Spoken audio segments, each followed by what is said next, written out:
የተከበራችሁ እዚህ ዊዮ ኮሌክሽን ላይ ያላችሁ አርቲስቶች እንዲሁም ከተለያየ ቦታ ስራችን ባያችሁ ቁጥር ደውላችሁ አስተያየት የምትሰጡን የጉራጌ ተወላጆች ለአጠቃላይ የቤት የጉራጌና መላው ኢትዮጵያ ህዝቦች ሁሉም አርቲስት የሚሰራው ለሶስት ነገር ነው። አንደኛው ባህሉና ቋንቋን በመላው ዓለም ለማስተዋወቅ ነው። ሁለተኛው ደግሞ ለራሱ ክብርና ዝና ለማግኘት ነው። ሶስተኛው ደግሞ የተሻለ ኢኮኖሚ እንዲኖረው ነው ማንንም ሰው የሚሰራው።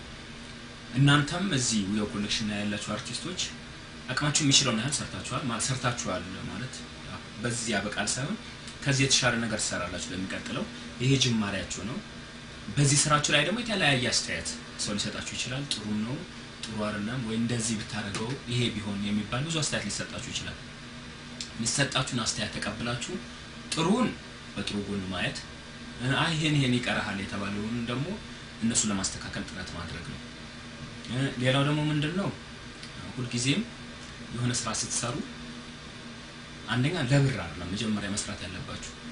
ለብር ሳይሆን ለብሄሬ ምን ያህል ጥሩ ነገር ሰራው በዚህ በሰራሁት ስራስ ደግሞ ህዝቡ ምን ያህል ተደስቷል ብላችሁ ማሰብ ነው። ለህዝቡ የሚያስደስተው ነገር ከሰራችሁ ሁሉ ጊዜም በስራችሁ ደስተኛ ትሆናላችሁ። ብዙ ጊዜ ምን አለ መሰላችሁ የተለያየ ወጣ ያለ ሙዚቃ ይዤ በመጣ ህዝቡ አይቀበለኝም ለየት ያለ ነገር ይዤ ስመጣ ደግሞ ህዝቡ ይተቸኛል እና ብሎ መፍራት በፍጹም አያስፈልግም። ምክንያቱም ይሄ ደግሞ ምለው ምንድነው የኛ ህዝብ በአሁን ሰዓት በተለይ የቤተ ጉራጌ ህዝብ ከኢትዮጵያ ሙዚቃዎች አልፎ በተለያየ አጋጣሚ በስራ አጋጣሚ በሄድኩበት ወቅት ያለ ሙዚቃዎች ይደመጣሉ። ሬጌ፣ የአፍሪካ ሙዚቃዎች፣ አር&ቢ፣ ሮክ ብዙ ሙዚቃዎች ሲደመጡ ሰማለሁ ሆቴሎች አካባቢና በሬዲዮም በየቤቱም ይሰማሉ እና ህዝባችን ከኛ ዕውቀት እንደውም አልፎን ሄዷል ማለት ይቻላል ይሄን ሙዚቃ መደመጥ ከቻለ። ስለዚህ አዲስ ስታይል ይዤ በመጣ አዲስ ነገር ወጣ ያለ ነገር ባመጣ ህዝቡ አይቀበለኝም ብላችሁ እንዳታስቡ። ሁሉ ጊዜም ጥሩ ስራ ብቻ ለመስራት ጥረት ማድረግ፣ ሌላው ደግሞ በእውቀት የተደገፈ ስራ ለመስራት መሞከር። አብዛኛው ጊዜ በሱስ ባልሆነ ቦታ ጊዜ ከማባከን እስኪ በትምህርት ራስን ለውጦ ይሄ የተሻለ አርት ለመስራት ለህዝቡም የተሻለ ነገር ለማቅረብ መሞከር ነው። ትዊስት በጉራጌ የመጀመሪያ ሙሉ አልበም የሚሰራ የተለያዩ ወጣሉ ስታይሎች ተጠቅሜ ነበር። ለምሳሌ የሬጌም ቤት፣ አንቺ ሆዬ፣ ትዝታ በጉራጌኛ፣ እንደ ትግርኛ በጉራጌኛ፣ ደቡብ በጉራጌኛ የተለያዩ ስታይሎች።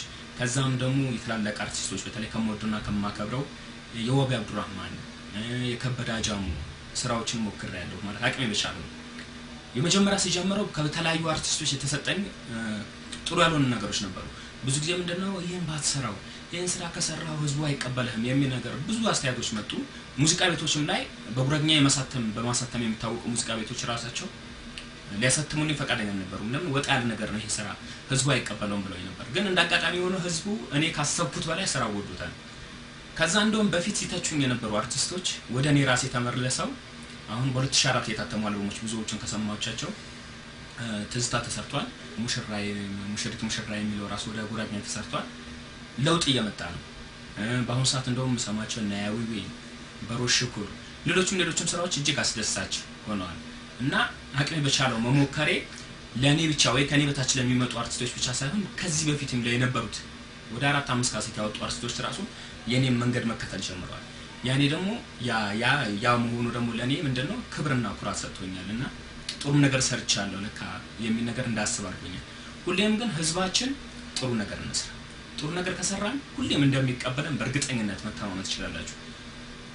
ግን ያልሆነ ነገር አሁን ብዙ ጊዜ ማየው ምንድነው በተለያዩ ቦታ ችግሮች ዘፈነ በቃ ፖስተሩ ተለጠፈ እንዲባል ብቻ ነው የሚፈልጉት እንጂ ለህዝቡ እስኪ ምን ያህል ጥሩ ስራ ሰርቻለሁ እሺ የሚዲያ ሰዎች በተለይ የሙዚቃ አዋቂ ምሁሮች ይሄን ስራ እንዴት ያዩታል ብሎ መጨነቅን አይታየብንም።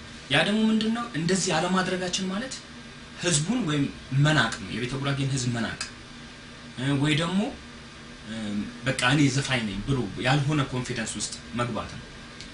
አንድ የፓርላማ ተወካይ ህዝብን ወክሎ እንደሚገባ ሁሉ አንድ አርቲስት ለብሄሩ ተወካይ ነው። እኔ ጉራጌኛ ዘፈን መድረክ ላይ ስታይ ይሄ ዘፋኝ የተወላጅ ነው መባሉ ጉራጌኛ ዘፈን የጉራጌ ብሄረሰብ ተወላጅ ነው በቃ። ስለዚህ የህዝቤንም ስም አብሮ ይጠራል። ህዝቤን ለማስጠራት ደግሞ ሁሉ ጊዜ ህዝቤን የሚወደው ነገር በቃ ህዝቤን ደግሞ በኩራት ሊያሰማ ሊያስጠራ የሚችል ነገር ነው መስራት ያለበት። ትላልቅ አርቲስቶች ጋር እንሂድ ማለት ትልቅ ምለውኔ ምንድነው በነገራችን ላይ በምንም ይሁን ሁሉ ጊዜ ባለውለታዎችን የጉራጌ ህዝብ ባለውለታዎች የምላቸው አርቲስቶች አሉ። ለምሳሌ ጀማል መሐመድ፣ ጋሽ ማህሙድ መሐመድ አወል ዋቢ አብዱራህማን ደምሴ ተካ ከበደ አጃሙ እነዚህ ላይ ያሉ ሰዎች ዋቢ በስር እነዚህ ሰዎች ወደድንም ጠላንም ለጉራጌ ህዝብ ባለውለታዎች ናቸው እያንዳንዶቹን የጠራሁበት ምክንያት አለ ምክንያቱም ሪሰርች ብናደርግ ወይ እነሱን ፕሮፋይል ብናጠና ለጉራጌ ህዝብ ባለውለታዎች ናቸው ለምሳሌ መሐመድ አወልን ብንወስድ የመጀመሪያው የጉራጌኛ ሙዚቃ በካሴት ያሳተመ የሀገራችን ብርቅዬ ሰው ለኛ ኩራት የሆነ አርቲስት ነው ደምሴ ተካ ብንወስድ በብሔራዊ ቲያትር የተለያዩ ሀገራቶች በመሄድ የጉራጌን ህዝብ እንዲጠራ ያደረገ ሰው ነው ባለም ሀገራት ማለት ነው ጋሽ ማህሙድ ስለሱ መግለጽ ማያስፈልግ ምክንያቱም መላው ዓለም ተዘዋውሮ ጉራጌ ምን እንደሆነ ማስመስከር ይችላል ጀማል መሐመድ ምን ጊዜም በመድረክ ማለት ነው አንዳንዱ ስቱዲዮ ይሰራል ውጪ ስራ በተለው ግን በቃ በጣም የሚያሳፍራል ጀማል መሐመድ ግን ምን እንከን የማይወጣለት አርቲስት ነው ጋሽ አርጋ በዳሶ ያቸው አሁን በህይወት ባይኖሩ በጣም ትልቅ ስራ ሰርተው ያለፉ ሰዎች ናቸው ከበደ አጃሙይ በፊት የሰራቸው ስራዎች እስካሁን ድረስ እየተወደዱ ነው ስለዚህ እነዚህ ሰዎች እነ ዋቢ በስር ራሱ እንደዚህ ኮምፒውተር ባልበዛበት ሰዓት የሰራ ሰው ነው እና እነዚህ የጉራጌ ህዝቦች ባለውለታዎች ናቸው ወደደም ጠላል ግን እኔ አሁን አንዳንዴ በጣም የሚያናድደኝ ብቻዬን ያሳስበው የሚሰማኝ ነገር ምንድነው እስኪ ለነዚህ ሰዎች ምን መታሰቢያ ተሰራ በተለይ የጉራጌ ክልል ባህልና ቱሪዝም ምን አደረገ ለነዚህ አርቲስቶች በስማቸው የሚጠራ ትምህርት ቤት አለ በስማቸው የሚጠራ ላይብራሪ አለ በስማቸው የሚጠራ አደባባይ አለ ምን ተሰራላቸው ይሄን እስኪ ህዝቡ በአጠቃላይ አርቲስቱም ያስብበት ሌላው ደግሞ ወደ አሁኖቹ ወደ ዘመነኞቹ አርቲስት ልምጣ ብዙ ጊዜ ምንድነው የሚያስቡት ያሁኑ አርቲስቶቹ ስለ ህዝቡ ስሜታቸው አይደለም ብዙ ጊዜ ሳይ ማለት ነው ስለሚሰሩ ስራ የሚያስጨንቃቸው አይመስለኝም በሆነ አጋጣሚ ዝናን ካገኙ ያቺን ስም በመጠቀም እንደፈለጉ ነው ቁጥር 1 የሰማው ዜማ ቁጥር 2 ላይ ቁጥር 2 የሰማው ዜማ ቁጥር 3 ላይ ቁጥር 3 የሰማው ቁጥር 4 ቁጥር 5 ይቀጥላል ይሄ ምንድነው ዕውቀት ማነስ አንድ ነገር ሊሆን ይችላል ሁለተኛ ደግሞ የገንዘብ ፍላጎት የገንዘብ ሱሰኝነት ሌላ ነገር ሊሆን ይችላል ሌላው ደግሞ ምንድነው ህዝቡ ምንም በሰራ ይገዛል ምንም አያመጣም የሚል ንቀት ሊሆን ይችላል ሌላው ደግሞ ከዚህ ጎን ለጎን ስናስብ ምንድነው የት በቃ ምንድነው ምን ይመጣል እኔ በለቀቁት ስራ ላይ ማን ይተቸኛል የትኛው ምሁር ተነስቶ ይሄን የሰራው ስራ ልክ አይደለም ይሄን ነገር ለምን እንዲታረጋለህ ይለኛል የሚል አለመኖሩ ሊሆን ይችላል ግን በአጠቃላይ ምንድነው አሁን ሰማቸው ስራዎች በጣም የሚያናድድም አለ የሚያስደስትም አለ ለምሳሌ 2004 ላይ ከታተሙ አልበሞች እዚህ ጋር አሁን ስም ጠቅሶ መናገር ጥሩ ባይሆንም ደስ የሚለኝ የሰማሁት ነገር አለ እጅግ የሚያሳዝነኝ የሰማሁት ነገር አለ በፊት ሲተቹ የነበሩ ሰዎች ወደኔ መንገድ መጥተው ይሰሩ አሉ ያ ያስደስተኛል ለኔ ክብር ነው ግን ረጋ ብሎ ዜማና ግጥም መርጦ የህዝቡንም ስሜት ተረድቶ ጥሩ ነገር መስራት ለኛም ኩራት ነው አንድ የጉራጌ ድምጻዊ በኢኮኖሚ ተለውጦ ትልቅ ደረጃ ላይ ደርሶ የራሱ የሆነ ነገር ቢኖረው ደስ ይለኛል ምክንያቱም ያገሬ ልጅ ነው ለኛም ለህዝቡም ለአጠቃላይ ኩራት ነው የሰው ተለውጦ ማየት ማለት ነው አንዳንዴ በተለያየ በስራ አጋጣሚ የሆነበት የጀሰም በተለይ ከአርቲስቶች ጋር አንዳንድ ነገር አንስተን ስንጓይ ምን ይኖራል መሰለ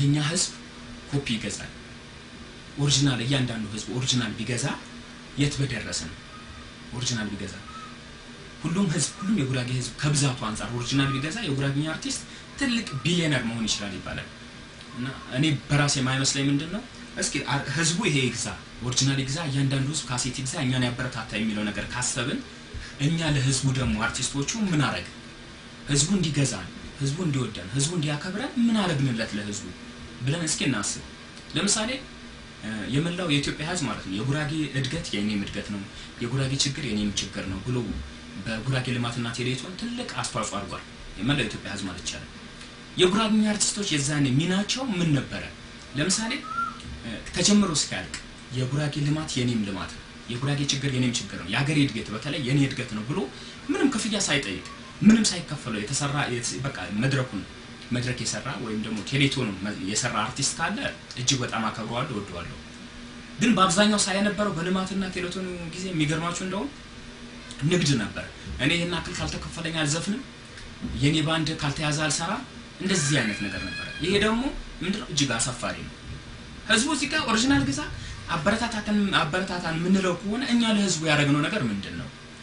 ሌላው ቀርቶ እስኪ ትላንት ለተማርኩበት ትምህርት ቤት አጥሩ ፈርሷል እና 3 አጥር እስኪ አንድ ባህር ዛፍ እንኳን ገዝቼ እስኪ አጥሩን ላሳጥር ያለ አርቲስት ይኖራል? ለተማርኩበት ትምህርት ቤት ላይብራሪ 10 መጽሐፍ ገዝቼ ብሰጥ ለወንድሞች ለእህቶቼ መማሪያ ይሆናል ብሎ ያሰባለ? ይሄንን እንተውና የሰባት ቤት መንገድ ከድሮም ጀምሮ የአስፋልት መንገድ የለውም። አሁን የተለያዩ ጥረቶች ቢኖሩም እጅግ ደስ ይላል። ለዚህ መንገድ እስኪ ከመንግስት ጋር ተባብረን ከህዝቡ ጋር ተባብረን ኮንሰርቶች በራሳችን አዘጋጅተን ያለ ማንንም ግፊት ማለት ነው ራሳችን ተነሳችነት አዘጋጅተን መንገዱ እንዲሰራ እስኪ ጥረት እናድርግ። ያለ እኔ እንጃ ብቻ አለ ብዬ አላስብም፣ ወይም ደግሞ ስላልሰማሁት ይሆናል። ይሄን ብናረግ ህዝቡ ያከብረናል። የህዝቡ ችግር የኛ ችግር ነው ብለን ብናስብ ህዝቡ ሁሉ ጊዜም ከጎናችን ነው። ግን ዝም ብለን ለወዳችን ምናስብ ከሆነ ለራሳችን ምናስብ ከሆነ እጅግ አስቸጋሪ ነው እና ሁሉ ጊዜ የምለው ምንድነው ለህዝቡ እናስብ፣ ህዝቡም ለኛ ያስብ። በመተባበርና አንድ በመሆን ሀገራችንን እናሳድግ። እድገት፣ ብልጽግና፣ ሰላምና ጤና ያው ለመላው ህዝብ እመኛለሁ። አመሰግናለሁ።